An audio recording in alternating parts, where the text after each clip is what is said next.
Omron is a company like no other. It defines expectations because engineers are constantly working on something new. Machines that are attuned to the way people think and move. Therein lies technology that will one day help the future. We automate. Omron.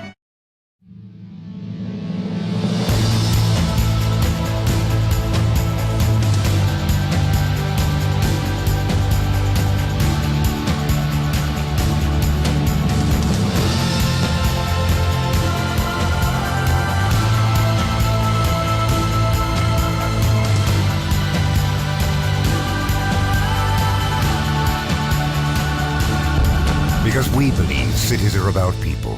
Mori Building.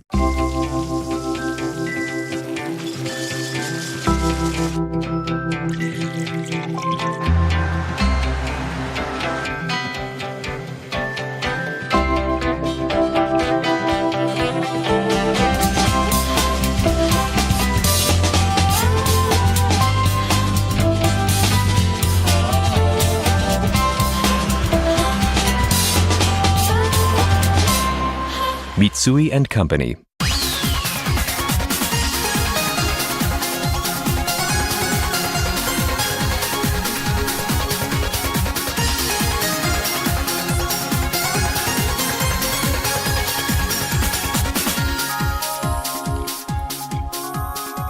Welcome to Channel Japan. I'm Maki Arai. And I'm Makiko Tsuda. Every week, we bring you the freshest information out of Japan from our studio here in Tokyo. From the economy to culture and even foods, if you want to find out what's happening in Japan right now, this is where you'll find it. These are our topics for today. In Project Japan, promoting the attractions of Japan ahead of the 2020 Olympic Games in Tokyo. In World Business Satellite, how to get consumers to buy on impulse. Also from World Business Satellite, the growth in inbound tourists and the efforts to internationalize the Japanese market. And in Takumi, the developer of an ultra-precision processing technology. So let's get started. First up is the Project Japan. So, Utsuda-san, what's our topic today? Yes, today we'll be focusing on discovering and promoting the attractions of Japan ahead of 2020. That's the year that Tokyo is scheduled to host the Olympic and Paralympic Games. That's right. And with the eyes of the world on Japan, it's the perfect timing to showcase and promote local attractions. But, Arai-san, what do you think are the highlights of Japan? Well, I would have to say the spirit of hospitality. Omotenashi. That was a word that was used in front of the presentation for the Olympic Committee. But is there anything else that comes to mind? Well, let me think. Well, there are so many. It's hard to choose, isn't it? True, I would agree to that. And if we can just have you look at something. These are some of the answers from a survey conducted among young people in Japan and overseas. And as you can see, when they were asked if they have pride in their countries, 70% or more than 70% of young Japanese said yes. And that was the fourth highest number among the 7 countries in the survey. And also, when they were asked what they thought was the best aspect of their countries, the biggest answer among the Japanese were about 50% said public security, and then followed by historical and cultural heritage, culture and arts, science and technology. So those are similar to the answers that I would give too. Me too. And but as we get closer to 2020, there are moves across the country to explore and discover attractions that may appeal people from around the world. And we have a report on how some regions are actually inviting people from overseas to identify the attractions that have been overlooked by the Japanese. So take a look. The Project Japan.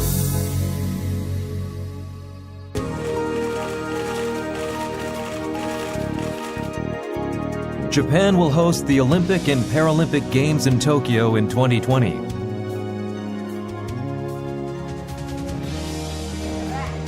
This international event that draws people from around the world is seen as the perfect opportunity for Japan to showcase its attractions. With the Olympics, a country can demonstrate its national strength. It is a medium for Japan to promote itself internationally. That is also one of the functions of hosting the Games.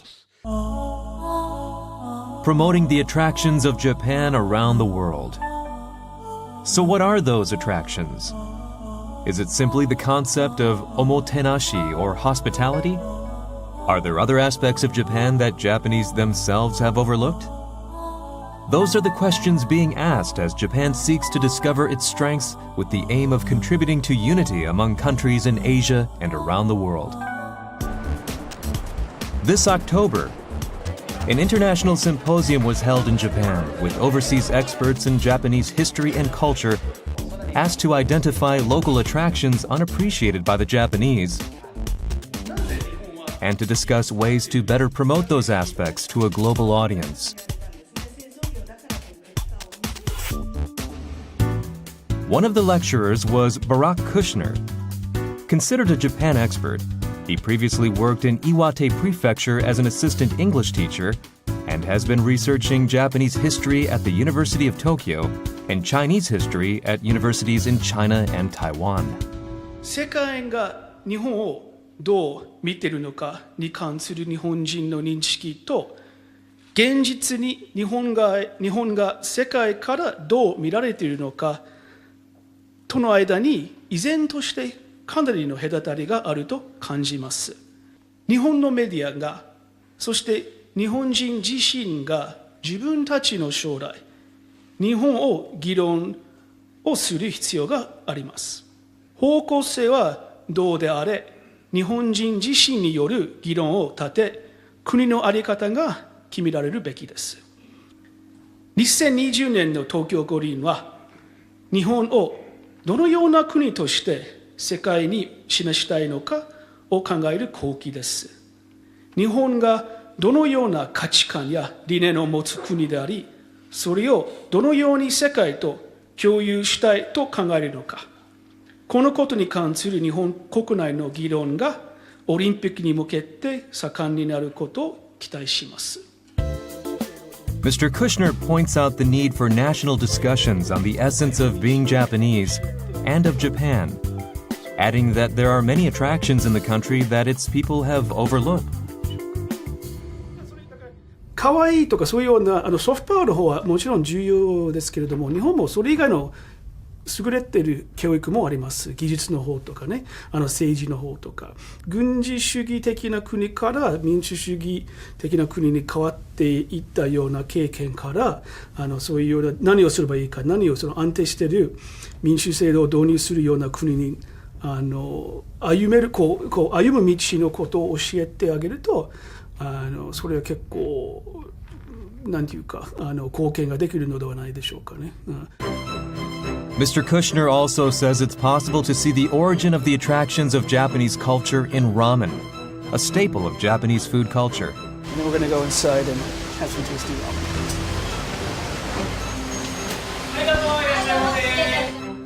Having written on the subject, he says how the Japanese transformed a simple dish of wheat noodles originally from China into a globally recognized food demonstrates the diversity of the Japanese.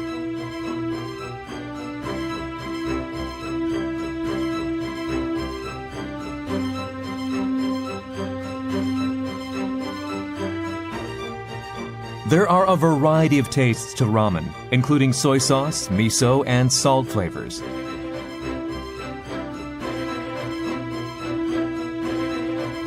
The soup too is diverse, such as pork bone or seafood broth. What's more, numerous toppings can be selected, from half-boiled egg to roasted pork and corn.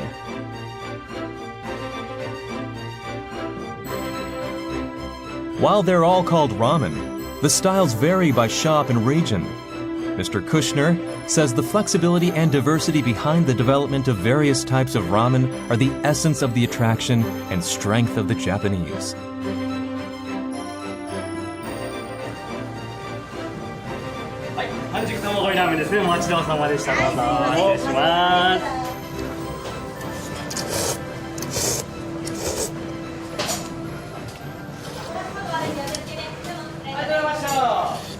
The interesting thing then about ramen is it demonstrates perhaps the flexibility of Japanese cuisine and the flexibility of Japanese culture, that it can adapt to so many different regions and still become so popular. And because of this competition and the variety of flavors in Japanese ramen, it's created a bigger boom.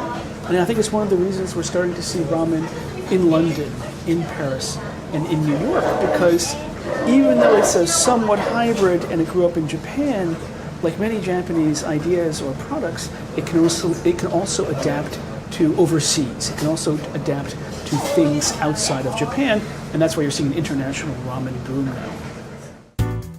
Kitty Presertsuk received his master's at Keio University in Japan and is a researcher specializing in international relations in East and Southeast Asia. Recently, he has been looking into the subject of soft power in East Asia.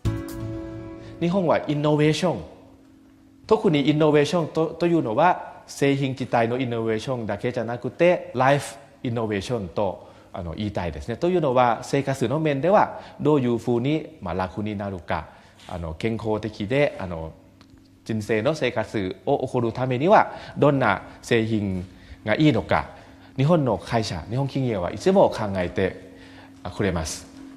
Mr. Presertsuk points to what he calls life innovation, the ability to make everyday life more convenient and comfortable, as one of Japan's attractions. For example, boxed meal delivery services that bring ready-to-eat food to the doorsteps of customers, morning, noon, and night. They are used by many elderly people who are physically too weak to go outside, and offer nutritionally balanced and strictly quality-controlled dishes. And the industry is expected to expand further in the future.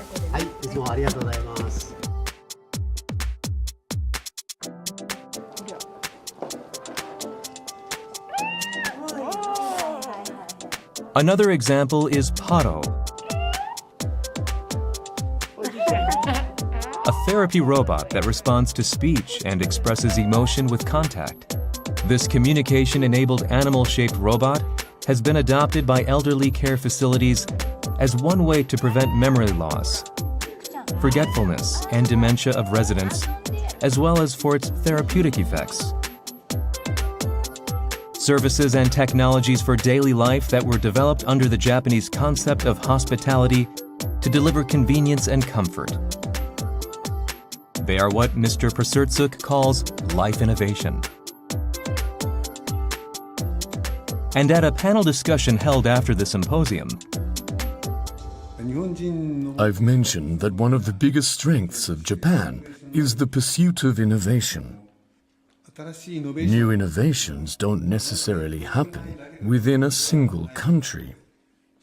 What's being talked about now is open innovation, of countries working together to create new technologies and new demand. Tadashi Okamura says it is crucial for countries to join hands to drive innovation. That he believes will lead to global unity.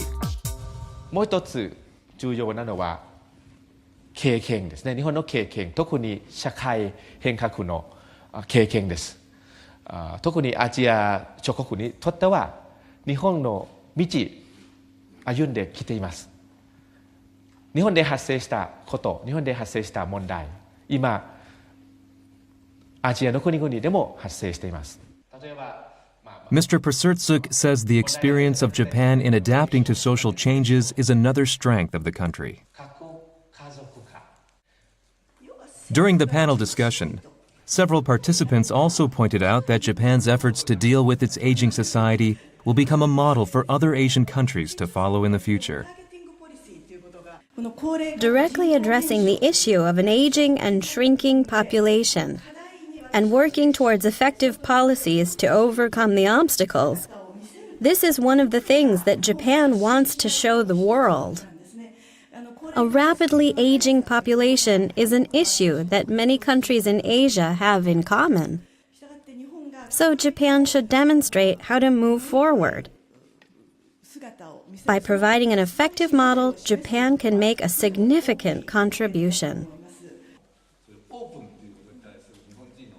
Nobuhiko Shima, who moderated the discussions, summed up the main points. The Cool Japan concept won't spread simply by promoting anime, manga, and games. There's environmental technology, agricultural technology, washoku, high-tech, nanotech, and more recently, medical technology. I think Japanese people may be too modest. I think modesty tends to draw people in. In that sense, what I've been thinking about recently is the idea of building a country with a good personality. Then people in other countries will say they want to come here or live here. And if we're going to make something, the cost might be relatively high.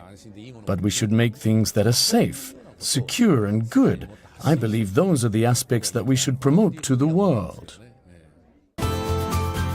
Diversity, life innovation, safety, and security. Attractions of Japan that Japanese themselves have overlooked. The challenge for the country will be finding a way to promote its strengths while contributing to global unity.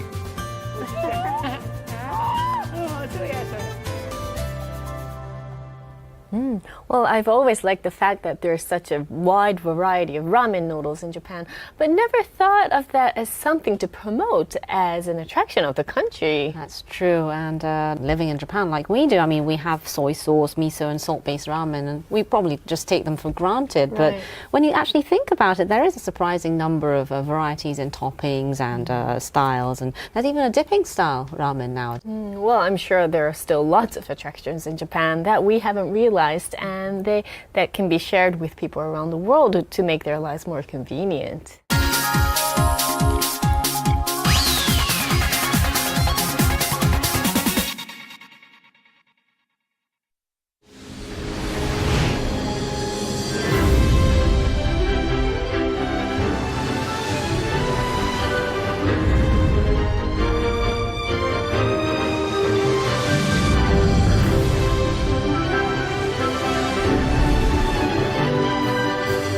For the glorious future, leading the world in service and technology, from Japan to the world. East Japan Railway Company. Mitsubishi Electric is helping to change the environment for the better around the world. Green subway systems in India.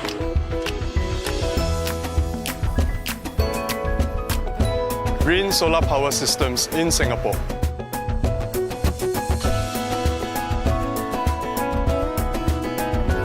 Sistem AC ramah lingkungan di Indonesia. Eco changes for a greener tomorrow. Mitsubishi Electric.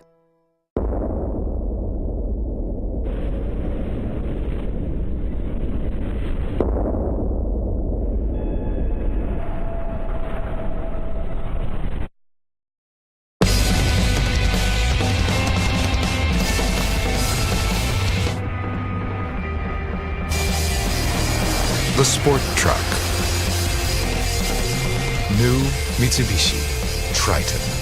Drive at Earth Mitsubishi Motors.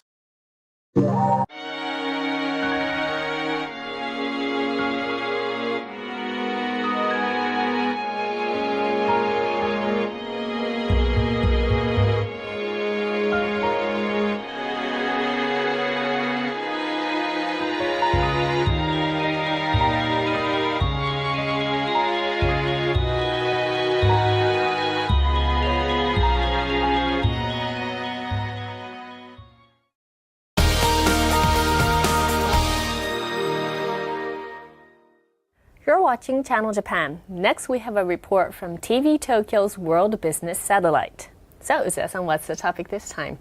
Yes, this time we look into efforts to entice customers into buying on impulse. But Arai-san, have you ever bought anything without really thinking about it? Yes, I have, and probably many times. But it happens when I go on window shopping, when I'm not planning to buy anything, just to look around at my favorite stores, and it ends up buying many products. So maybe just to kill the time I go into the stores, but you end up with lots of shopping bags coming out. How about you?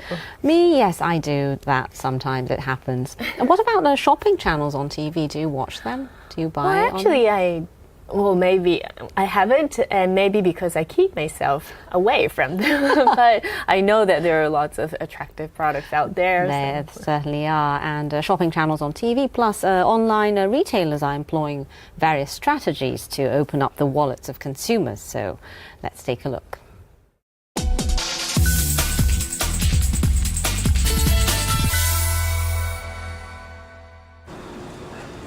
11 p.m., Sumida Ward, Tokyo.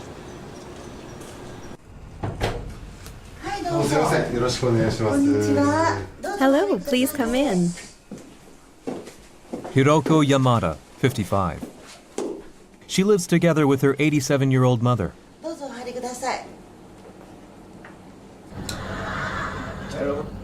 Every day, she looks forward to watching a midnight television shopping program.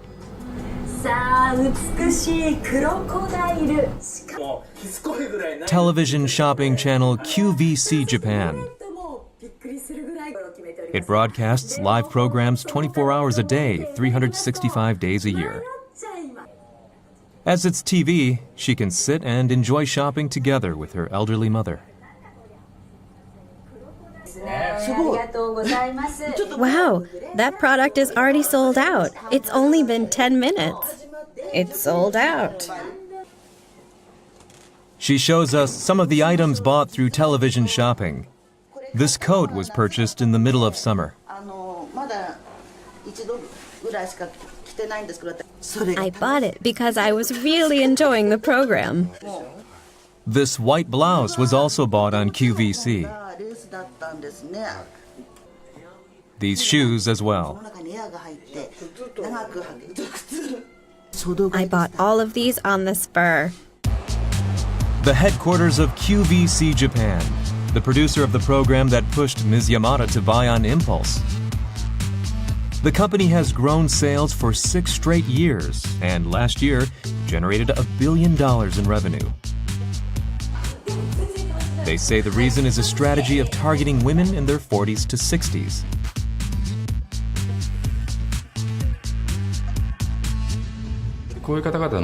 People who shop on TV respond more to emotional signals. Rather than buying something because they want it, they feel compelled to make the purchase when they see it. So how do they entice consumers to buy on impulse? On this day, the product they're pushing is a pair of leather boots. While made of genuine leather, it costs less than $100.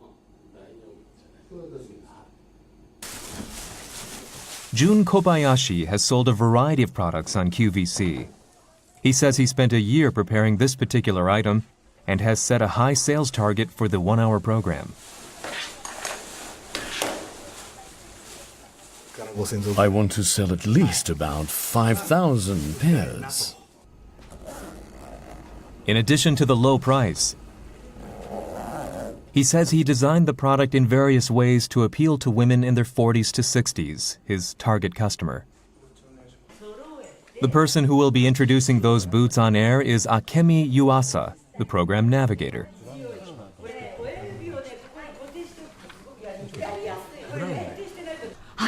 I'm wearing them now.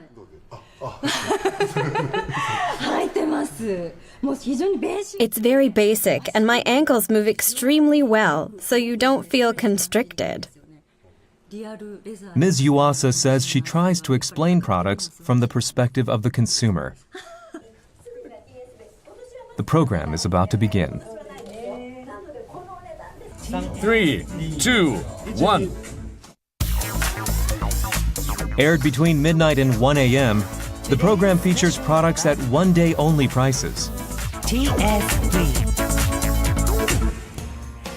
Today we'll be introducing a product made by a brand that uses only genuine leather. It's their first time on this show. There is no script, and Ms. Yuasa, the navigator, gives her own impressions as she introduces products. First, she tells the viewers her favorite color. Gray. What color do I want to wear? Gray. Gray! She likes gray. Next, to demonstrate the softness of the boots, she repeatedly bends her legs. Her actions surprise even the program producers. They're both bending. Why? They're just selling boots. To show it's easy to move. Meanwhile, at the call center on another floor, there's a surge in the number of calls from people wanting to order the product. As the program continues, the producer, Jun Sasaki, sends instructions to Ms. Yuasa through her earpiece. Orders are increasing. They're increasing. Ms. Yuasa, are you listening? We're on a roll. Information on order volume and stock reaches Mr. Sasaki in real time. Using that information to compel viewers to buy on impulse is where the producer's skills come into play.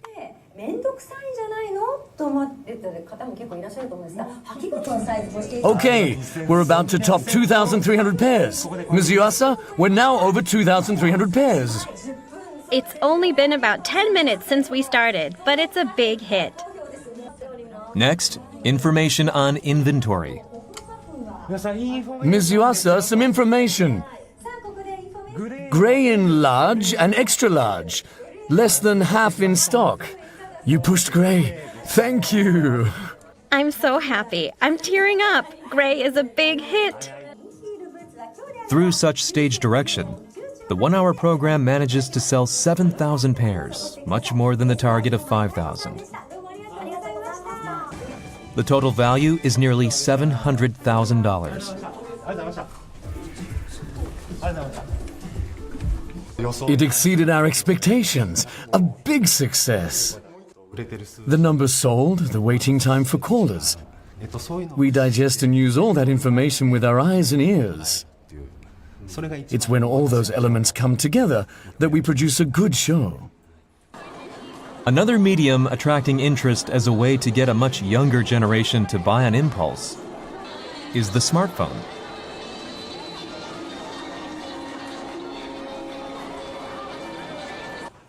Eriko Yamada, who works at a general trading firm in Tokyo, says she buys more products now using her smartphone. I always have it with me and can take it out when I want to. I can see things and buy them right away.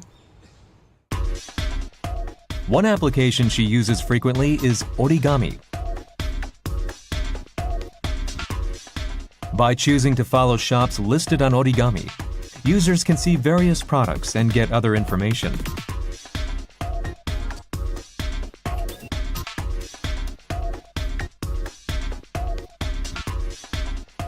More than 700 shops are already on the platform. From them, users can create their own unique shop of selected items.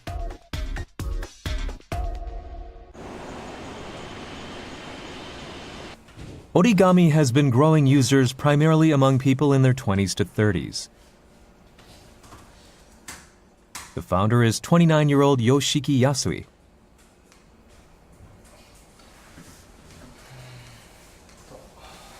I see it as a platform for impulse shoppers. It's not a shopping experience that starts with a search engine.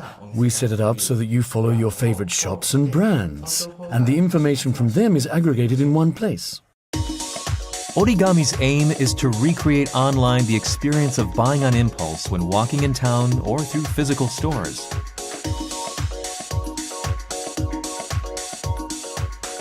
It's impulse buying in a space that you yourself have created, so there's an extremely good possibility that you'll encounter products matching your tastes.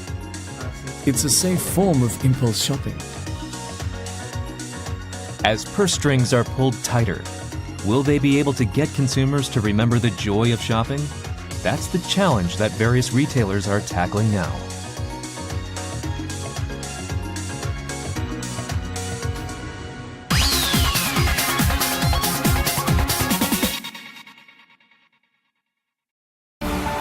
Let's enjoy Japan. Wonderful.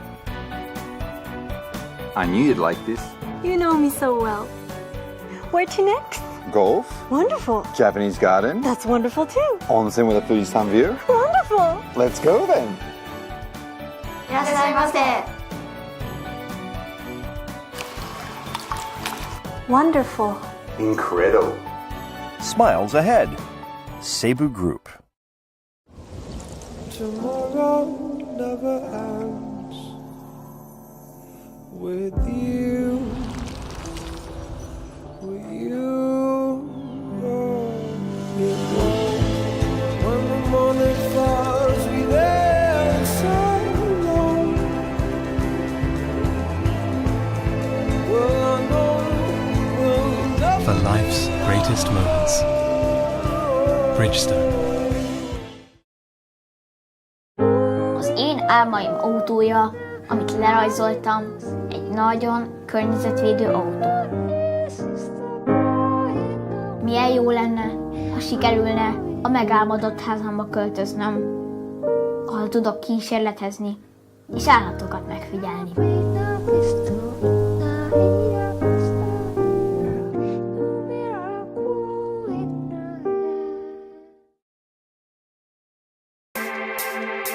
Yanmar, Red, United, 世界への挑戦 Passion, Spirit.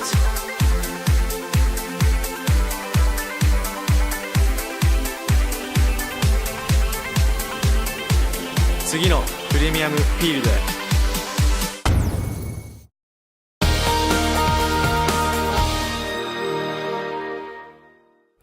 And what's next?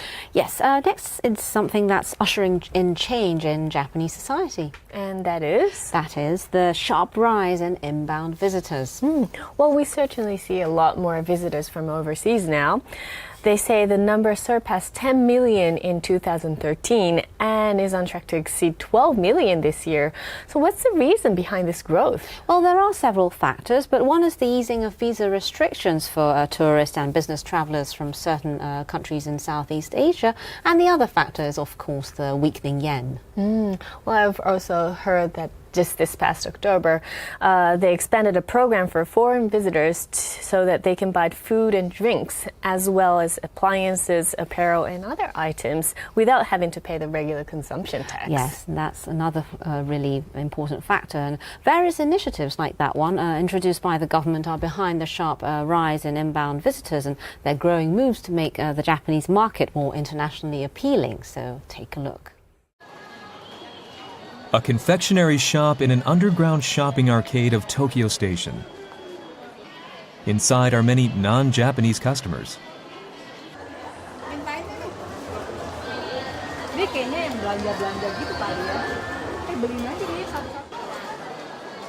A woman walks around looking for something. She appears unable to find it. Then a certain sign catches her eye.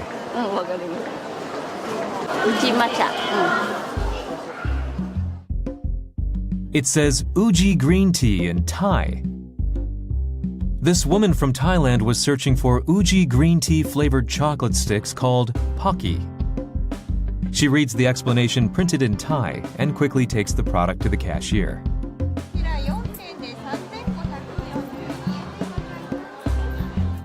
And this woman from China too.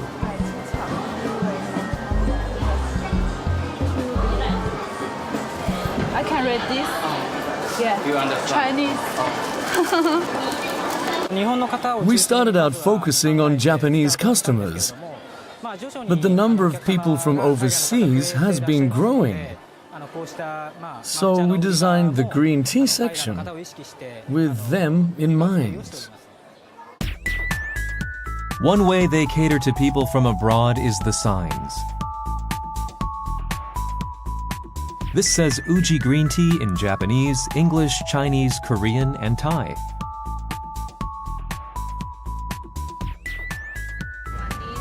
Pocky, after all, is a global product sold in about 30 countries and regions.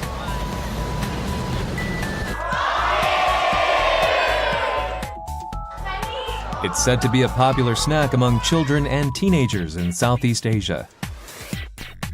And in France, it's sold under the name Mikado and is widely known among consumers there.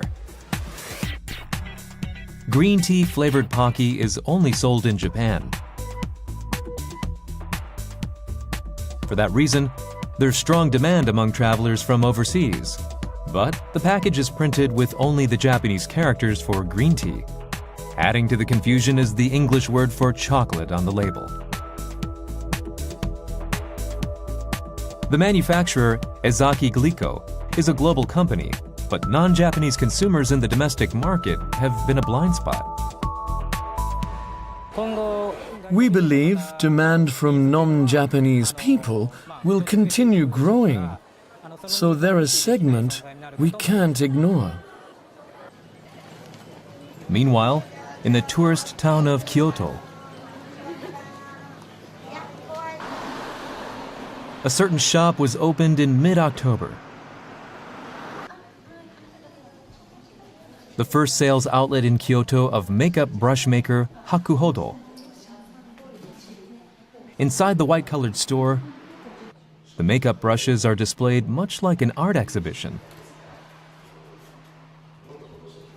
What kind of material do you use? Many kinds of materials. For example, goat hair and rose square and so many. Oh, okay.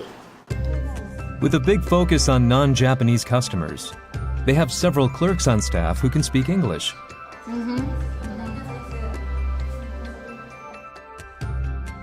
Hakuhodo started exporting its products from about 10 years ago and has gained a reputation around the world. In recent years, they've received numerous inquiries from foreign travelers visiting Kyoto, asking if they have a shop in Kyoto. So they changed their policy of only selling through department stores and online.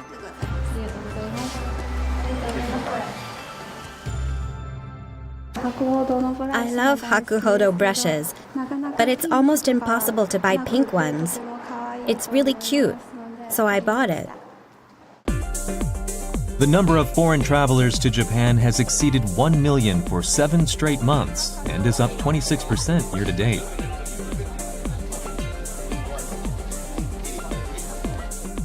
This was one of the reasons they decided to open their own shop.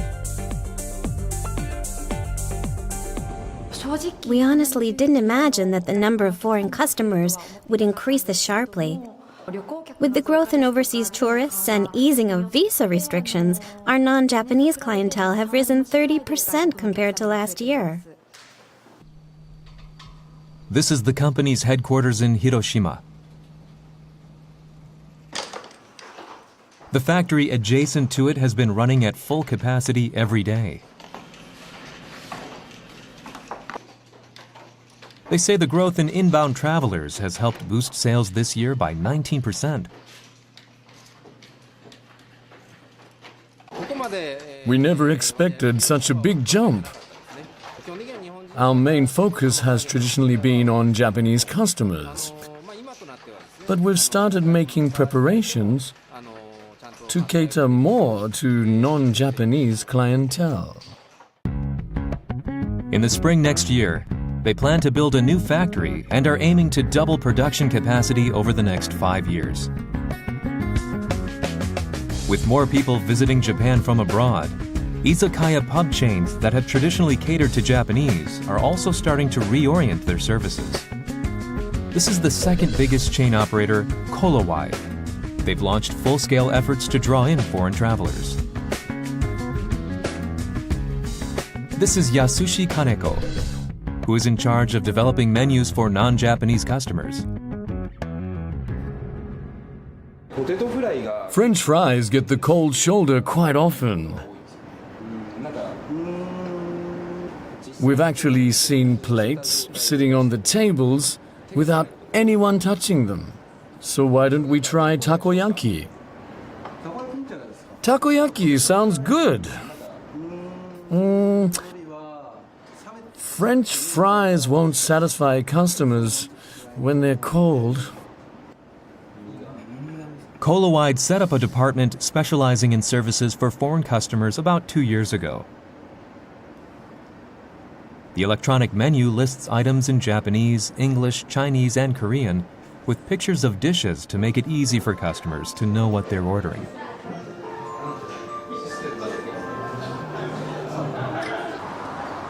Are you Ms. Rose? I'm from Amataro. The efforts of Mr. Kaneko and his colleagues have paid off, and the company is successfully drawing in foreign tour groups. Over the past 2 decades, the izakaya pub market has shrunk by more than 30%.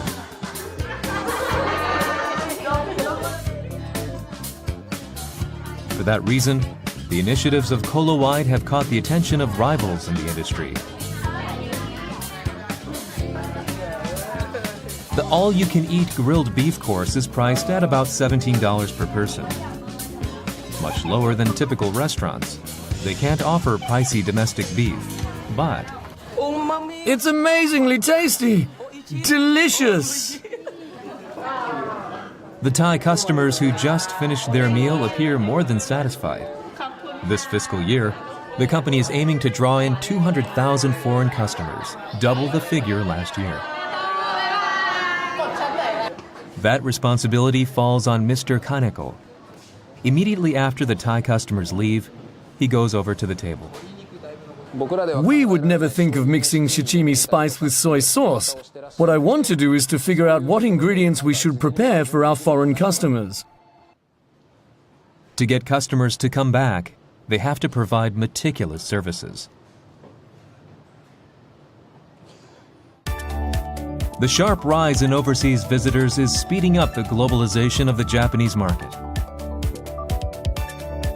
Catering to their needs may aid in the international expansion of Japanese companies and create a positive feedback loop for business.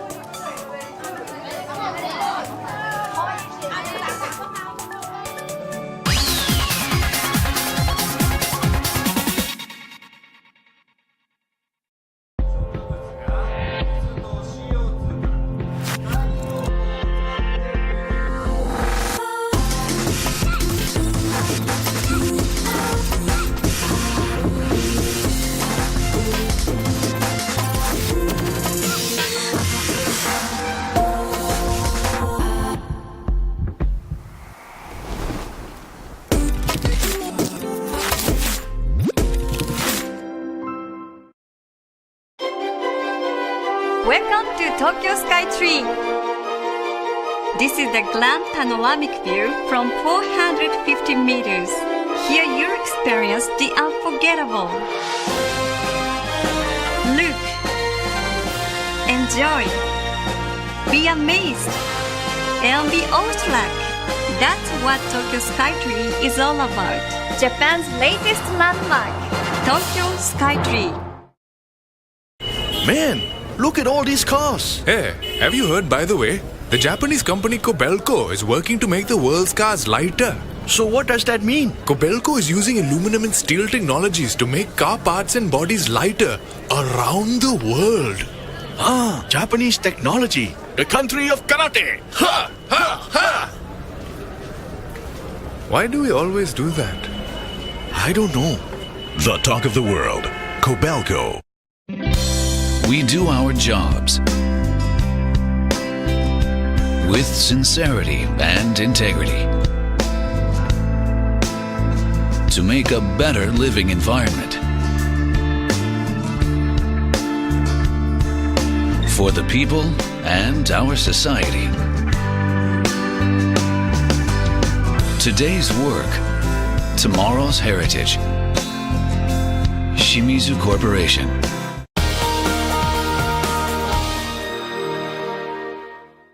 And next we have a segment called Takumi from Science View, a program produced by NHK that introduces the latest developments in science and technology in Japan. Yes, and Takumi again literally means artisan in Japanese, and it's a word often used to describe a person with exceptional skill in a certain craft. It's a master technician.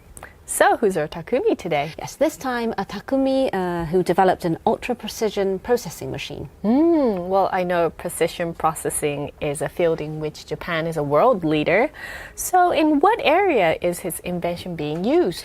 Yes, let me show you something first. This is a Japanese-made Subaru telescope at Mauna Kea Observatory on Hawaii Island, and it's said to be the biggest of its kind in the world. And our Takumi today's machine is being used to grind and polish the condenser lenses of large-scale telescopes found in such observatories. Well, I imagine telescope lenses, especially those used at observatories, are extremely sophisticated. They definitely are, and a high degree of precision is needed to polish these lenses, and the conventional method is to use a powder-type material referred to as abrasive grains. But it takes more than a year and nearly $1 million to reach the precision needed for these lenses. So that's a lot of time and effort and money. It certainly is. But with our Takumi's equipment, he's able to churn out a lens in a month, and the margin of error is just 200 billionth of a meter. So there's no question it's precise. You could say that. And we have a report on the work of this Takumi, so take a look.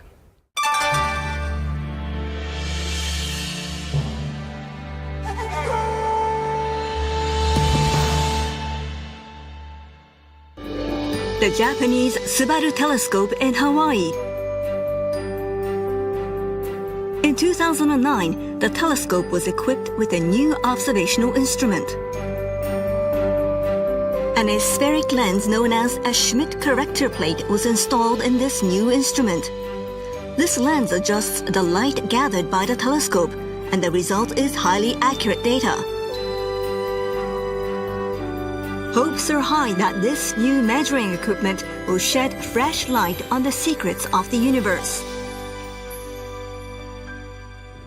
One company that played an important role in making the Schmidt corrector plate for Subaru is in the city of Seki. Hello, I'm Michelle Yamamoto. This is today's Takumi, Masao Yamaguchi. He makes machine tools that offer extremely high precision. And we're going to see his most prized ultra-high precision machining technique. Please take a look. It's a really beautiful wavy design. Yes, you see the pattern, right? The metal plate appears to be covered in beautiful 3D waves. Now, look at it from the side. What's going on? Small wavy lines are actually carved onto the surface of the metal plate. A close-up of a cross-section reveals wavy indentations just 20 micrometers wide, lined up in regular intervals. This kind of pattern is only possible with ultra-high precision machining. When light hits the indentations, it is reflected in just the perfect way to make the pattern pop out and appear 3D. This kind of design was made possible by an ultra-precise processing technique. And high-precision technologies like this impact our everyday lives in various ways. The machine tools from Yamaguchi's company are widely used when making components for devices like liquid crystal displays and mobile phones. Yamaguchi showed me some of the secrets behind this high-precision technology. Here's a 10-yen coin. I place it on the grinding machine. What's going to happen? Incredibly, the 10-yen coin doesn't even quiver. This is incredible! It looks as though it's glued! Wow, it's amazing! The machine's vibration and friction of movement are so close to zero, the coin simply won't fall over. These extremely smooth and accurate movements make high-precision processing possible. Here's a photo of Yamaguchi when he started at the company. His ideas about manufacturing were transformed during a visit to the US at the age of 25. America was an advanced country full of outstanding manufactured items. I thought to myself, to survive, I've got to make something that will stun the world. Yamaguchi's goal was to compete globally. He needed to know much more about high-precision tools, and so he went back to college to study them.